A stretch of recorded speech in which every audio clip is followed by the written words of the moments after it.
Europe 1. 11h30, 13h. Christophe Bordet et vous.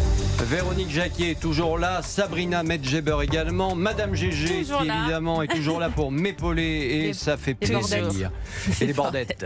Les qui sont là. bordettes en folie, Oui. c'est ça. On embrasse Christine Kelly, je ne sais pas si elle nous écoute, elle peut nous appeler pour témoigner sur un sujet ou un autre. 01 80 20 Absolument. 21 Christine, appelez-nous. Si elle a envie. Bon, on sourit, mais c'est vrai que ça fait du bien aussi de sourire parce que l'actualité est quand même très lourde et c'est vrai que depuis tout à l'heure, eh bien, on évoque ce drame qui s'est passé donc à Échirolles avec ce jeune homme visiblement dealer ou trafiquant de drogue, si on a bien tout compris, qui n'a pas choisi le bon employeur et qui donc se fait exécuter pratiquement, mais en direct.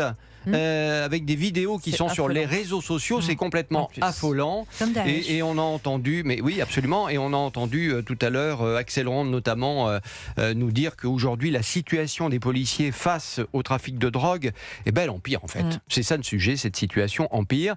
Et je voulais qu'on en parle aussi avec Christiane qui habite Lyon et qui est une auditrice fidèle d'Europe 1. Bonjour Christiane. Merci beaucoup d'être avec nous. Merci d'avoir patienté quelques minutes. Fidèle d'Europe 1. Merci. C'est ce que je viens de dire. On va vous remettre une médaille, d'ailleurs, je pense. Tant qu'à faire, voilà. Bon. En tout cas, non, mais Christiane, vous, quel est votre sentiment après ce qui s'est passé là à Échirolles, qui est absolument invraisemblable ? Eh bien, écoutez, moi, je vais vous dire une chose, c'est que plus rien ne m'étonne maintenant, parce que... Alors ça, c'est le danger. Non, mais vous avez raison, c'est le danger. Mais bien sûr. C'est le danger, la résignation, c'est le danger. Oui, vous avez parlé des violences du foot juste avant, sur les abords du foot juste avant. Moi, je mets tout ça dans le même sac et je dis que tant qu'on aura des politiques aussi lâches, tant qu'on aura une justice aussi laxiste, tant qu'on aura aussi des députés et les filles qui se droguent et qui trouvent ça très bien et qu'on ne sanctionne pas, tant qu'on aura tout ça, nos policiers auront beau faire tout ce qu'ils peuvent, ils ne pourront pas régler le problème à eux tout seuls. Il faut vraiment qu'on donne un coup de pied dans la fourmilière maintenant et qu'on prenne le problème à la base. Est-ce que sur Lyon, vous habitez à Lyon, c'est ça En banlieue. Est-ce que vous êtes dans une banlieue calme ou bien est-ce que vous voyez des choses que vous ne voyez pas il y a 5 ans, il y a 10 ans par exemple ? Heureusement, j'ai la chance d'être dans une banlieue calme, favorisée.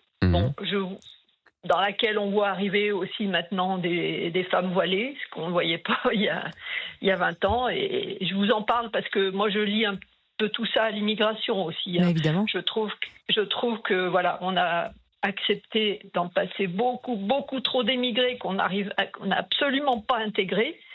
Alors, je dis qu'aujourd'hui, non seulement il faut arrêter l'immigration, mais il faut renvoyer les immigrés chez eux.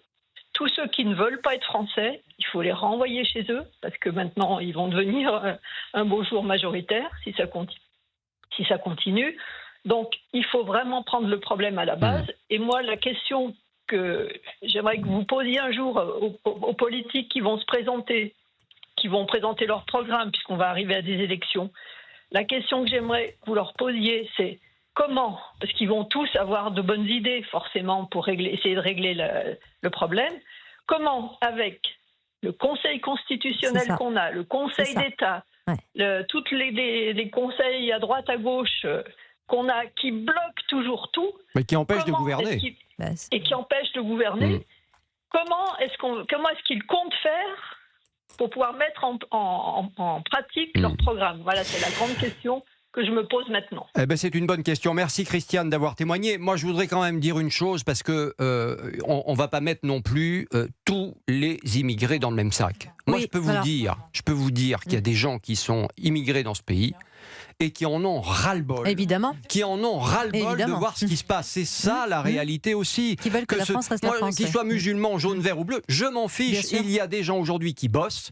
il y a des gens qui payent des impôts, et il y a des gens qui en ont marre, qui est une minorité ou une...